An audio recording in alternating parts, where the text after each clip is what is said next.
नमस्कार दोस्तों, बिंग्स टीच में आपका स्वागत है। आज की क्लास में हम देखेंगे कुछ महत्वपूर्ण क्वेश्चन के बारे में पढ़ेंगे जो कि एग्जामिनेशन से रिलेटेड बहुत ही महत्वपूर्ण है। इसे हम लोग इस सेशन का नाम दिए हैं सेल्फ चेक बढ़ाएं आत्मविश्वास। तो हम लोग स्टार्ट करेंगे फर्स्ट क्वेश्चन से। भारत सरकार अधिनियम 1935 में अंतर्विष्ट अनुदेश प्रपत्र को वर्ष 1950 में भारत के संविधान में किस रूप में समाविष्ट किया गया? फर्स्ट देखेंगे मूल अधिकार, बी राज्य के नीति निर्देशक तत्व, सी राज्य की कार्यपालिका शक्ति का विस्तार, डी भारत सरकार के कार्य का संचालन। आप लोग फटाफट इसका आंसर देंगे। चलिए हम इसको बता देते हैं। ऑप्शन नंबर डी भारत सरकार के कार्य का संचालन। आएंगे नेक्स्ट क्वेश्चन पे। केंद्र में दैध शासन किस अधिनियम के अंतर्गत स्थापित किया गया? ऑप्शन देखेंगे हम लोग। फर्स्ट ए 1909 के अधिनियम, बी भारत सरकार अधिनियम 1911, भारत सरकार अधिनियम 1935 और भारत स्वतंत्रता अधिनियम 1947।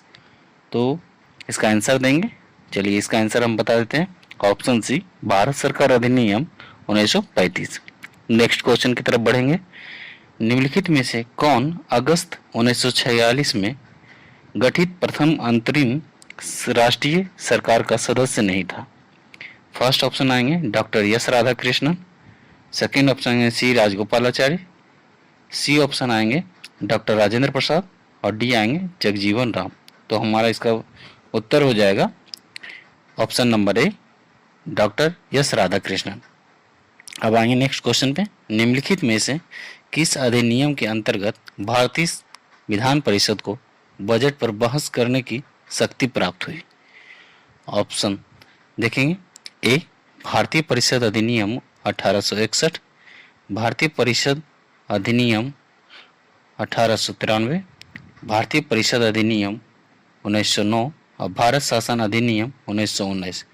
तो इसका ऑप्शन हो जाएगा बी भारतीय परिषद अधिनियम 1893। नेक्स्ट क्वेश्चन की तरफ बढ़ेंगे।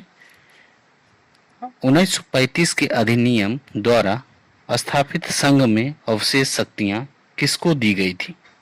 ऑप्शन ए संघीय विधान पालिका को, ऑप्शन बी प्रांतीय विधानमंडल को, ऑप्शन सी गवर्नर जनरल को और ऑप्शन डी प्रांतीय गवर्नरों को। तो इसका उत्तर देंगे। चलिए बताते हैं। Option number C governor general को।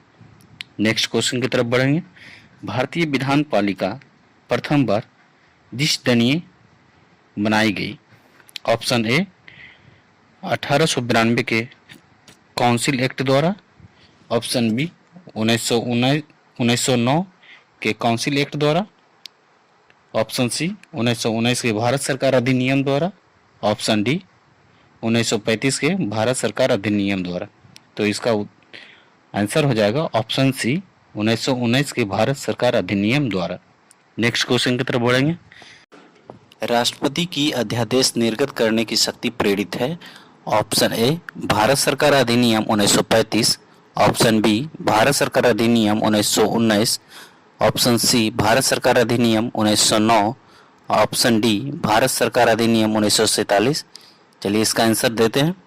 ऑप्शन ए भारत सरकार अधिनियम 1935। क्वेश्चन की तरफ बढ़ेंगे। निम्नलिखित में से किस एक अधिनियम ने भारत में संघीय शासन की व्यवस्था दी थी? ऑप्शन ए भारत सरकार अधिनियम 1909, ऑप्शन बी भारत सरकार अधिनियम 1919, ऑप्शन सी भारत सरकार अधिनियम 1935, ऑप्शन डी भारत स्वाधीनता अधिनियम 1947। इसका आंसर हो जाएगा ऑप्शन नंबर सी भारत सरकार अधिनियम 1935। नेक्स्ट क्वेश्चन की तरफ बढ़ेंगे। वर्ष 1946 में बनी अंतरिम सरकार में डॉक्टर राजेंद्र प्रसाद के पास कौन सा विभाग था? ऑप्शन ए रक्षा, ऑप्शन बी विदेश मामले तथा राष्ट्रमंडल संबंध, ऑप्शन सी खाद्य तथा कृषि, ऑप्शन डी उपरोक्त में से कोई नहीं। इसका आंसर हो जाएगा ऑप्शन नंबर सी खाद्य तथा कृषि। नेक्स्ट क्वेश्चन की तरफ बढ़ेंगे। भारतीय संविधान में केंद्र और राज्यों के बीच शक्तियों के बंटवारे की व्यवस्था निम्नलिखित में से किस योजना में की गई है?